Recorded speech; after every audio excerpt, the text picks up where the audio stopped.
അംഗവും എന്നും ഈ ക്യാമ്പസിൽ ഞങ്ങളുടെ കൂടെ തോളോട് തോൾ ചേർന്ന് നിൽക്കുന്ന പ്രിയപ്പെട്ട രാമേന്ദ്രൻ സാറ് ഈ പ്രോഗ്രാം ഉദ്ഘാടനം ചെയ്യാൻ വേണ്ടി സഹകരണ പ്രസ്ഥാനത്തിൻ്റെ നട്ടെല്ലും സഹകരണ യൂണിയന് എന്നും പ്രതീക്ഷയായി ബഹുമാനപ്പെട്ട മുൻ MLA-യും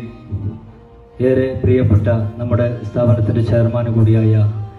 കോലിക്കോട് കൃഷ്ണനാർ സാർ അവറുകൾ, വേദിയിലെ ഏറെ പ്രിയപ്പെട്ട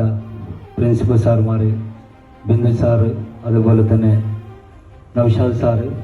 പ്രിയപ്പെട്ട നമ്മുടെ രഞ്ജിത് സാർ ഉൾപ്പെടെയുള്ള വേദിയിലെ ഏറെ പ്രിയപ്പെട്ടവർ, അതിലുപരി പ്രിയപ്പെട്ട വിദ്യാർത്ഥി സുഹൃത്തുക്കളെ, സഹപ്രവർത്തകർ, ഇവിടെ നിൽക്കുമ്പോൾ വലിയ അഭിമാനം തോന്നുകയാണ്. ഈ ക്യാമ്പസിൻ്റെ ഒരു സംഘത്തിൽ നിന്ന് ഈ കലാലയത്തിലേക്ക് കടന്നു വന്ന്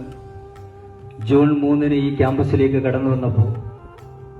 ഒരുപാട് ഇടവേളയ്ക്ക് ശേഷമാണ് വീണ്ടും ഒരു വിദ്യാർത്ഥിയായി ക്യാമ്പസിലേക്ക് ഞാൻ ഉൾപ്പെടെയുള്ള സംഘത്തിൽ പ്രവർത്തിക്കുന്നത് വരുന്നത്.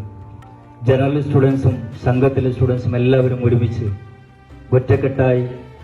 ഈ കലാലയത്തിൽ 10 മാസം കഴിഞ്ഞ് ഞങ്ങളൊക്കെ ഈ കലാലയത്തിൽ നിന്ന് വിട പറയുമ്പോൾ ഈ കലാലയത്തിൻ്റെ മുറ്റം ഇന്റർലോക്ക് ചെയ്യുക എന്ന സ്വപ്നം,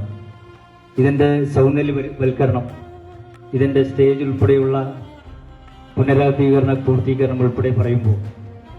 നമ്മുടെ വിദ്യാർത്ഥികളെല്ലാവരും ഒറ്റക്കെട്ടായി ഞങ്ങളെല്ലാവരും ഇങ്ങനെ ഒരു ആശയം ഈ കോളേജിൻ്റെ 2 പ്രിൻസിപ്പൽമാരും പ്രിയപ്പെട്ട അധ്യാപകരും പ്രിയപ്പെട്ട പ്രശാന്തേട്ടൻ ഉൾപ്പെടെയുള്ള ആളുകൾ ഞങ്ങളുടെ മുന്നിൽ വെച്ചപ്പോൾ ഞങ്ങൾ അവരോട് ഒരൊറ്റ കാര്യം മാത്രമേ പറഞ്ഞിട്ടുള്ളൂ: ഞങ്ങൾ ഈ ക്യാമ്പസിൽ നിന്ന് തിരിഞ്ഞു പോകുന്നതിന് മുമ്പ് ഈ കലാലയത്തിനകത്ത് ഇന്റർലോക്ക് ചെയ്യണം, അത് നിങ്ങൾ ഉറപ്പു തരണമെന്നായിരുന്നു. പക്ഷെ അത് വളരെ സ്നേഹത്തോടു കൂടി ആ തീരുമാനത്തെ സ്വാഗതം ചെയ്ത്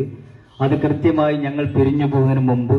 വളരെ ഗംഭീരമാക്കി ഇതിന്റെ ഇന്റർലോക്ക് ചെയ്ത് ഇതിന്റെ സൗന്ദര്യവൽക്കരണം ചെയ്ത് നാളെ ഈ ക്യാമ്പസിലേക്ക് കടന്നു വരുന്ന വിദ്യാർത്ഥികൾക്ക് ഞങ്ങളെല്ലാവരും കോഴിക്കോട് EMS മെമ്മോറിയൽ സഹകരണ ക്യാമ്പസിലേക്കാണ് പോകുന്നത് എന്ന് പറയുന്ന രീതിയിലേക്ക് മാറ്റപ്പെടുത്താൻ നമുക്ക് സാധിച്ചു എന്ന വലിയ സന്തോഷമുണ്ട്. ഓരോ കുട്ടികളും ആത്മാർത്ഥമായി പരിശ്രമിച്ചിട്ടുണ്ട്. HDC-യിലെയും JDC-യിലെയും വിദ്യാർത്ഥികൾ കൂപ്പൺ കളക്ട് ചെയ്തു. ഇതിന്റെ ഭാഗമായി നമ്മൾ എല്ലാവരും